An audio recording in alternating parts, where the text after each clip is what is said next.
మాజీ మంత్రి అంబటి రాంబాబు నివాసం వద్ద పోలీసులు ఫోటోలు, వీడియోలు తీస్తూ వేలిముద్రలను సేకరించారు. మాజీ మంత్రి అంబటి రాంబాబు నివాసం వద్ద క్లూస్ టీం ఫోటోలు, వీడియోలు తీస్తూ వేలిముద్రలు సేకరణ. ఈ నెల 31వ తేదీ గుంటూరు నగరంలోని మాజీ మంత్రి అంబటి రాంబాబు నివాసంపై, అదేవిధంగా ఆయన క్యాంప్ కార్యాలయంపై దాడి జరిగిన విషయం తెలిసిందే. అయితే ఈ ఘటనపై నిన్న సాయంత్రం అంబటి రాంబాబు తరపున న్యాయవాదులు స్థానిక పట్టాభిపురం పోలీస్ స్టేషన్లో ఫిర్యాదు చేశారు. ఈ మేరకు పట్టాభిపురం పోలీసులు మంగళవారం సాయంత్రం 4 గంటల సమయంలో అంబటి రాంబాబు నివాసం వద్ద, అదేవిధంగా కార్యాలయం వద్ద ఫోటోలు, వీడియోలు తీస్తూ వేలిముద్రలను సేకరించారు.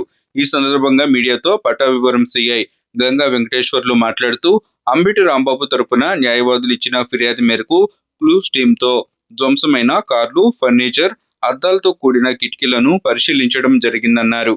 31/1/2026 అంబటి రాంబాబు గారి ఇంటి దగ్గర జరిగిన గొడవ గురించి నిన్న వారి తరపున వారి లీగల్ టీం రోళ్ల మాధవి గారు మరియు అదేవిధంగా భగవాన్ గారు ఇచ్చిన రిపోర్ట్ ఆధారంగా నిన్న కేసు నమోదు చేయడం జరిగింది. దాని గురించి ఈ సీన్ అబ్జర్వేషన్ అంటే నేర స్థలంలో ఉన్న మేమేమైనా సీజ్ చేయాల్సిన వస్తువులు కానీ అలాంటివి ఏమైనా ఉంటే ఈరోజు ఆ నేరస్థల పరిశీలన గురించి దాని ఈ సాక్ష్యాలు నమోదు చేయడానికి, అదేవిధంగా మా క్లూస్ టీమ్ ద్వారా క్లూస్ టీమ్ వాళ్ళు ఏదైనా ఇండిస్క్రిమినేట్ మెటీరియల్ అంటే దర్యాప్తుకు సంబంధించిన ఏదైనా వస్తువులు సీజ్ చేయాల్సిన వస్తువులు ఏమంటే వాళ్ళతో వచ్చి కలిసి ఇక్కడ సీన్ విజిట్ చేయడం జరిగింది.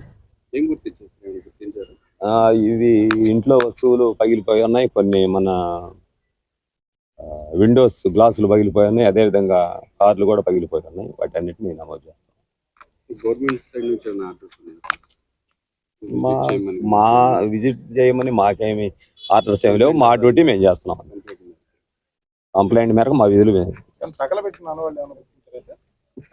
ఆనవాళ్ళు అయితే ఏం కనపడలేదు మరి లోపల.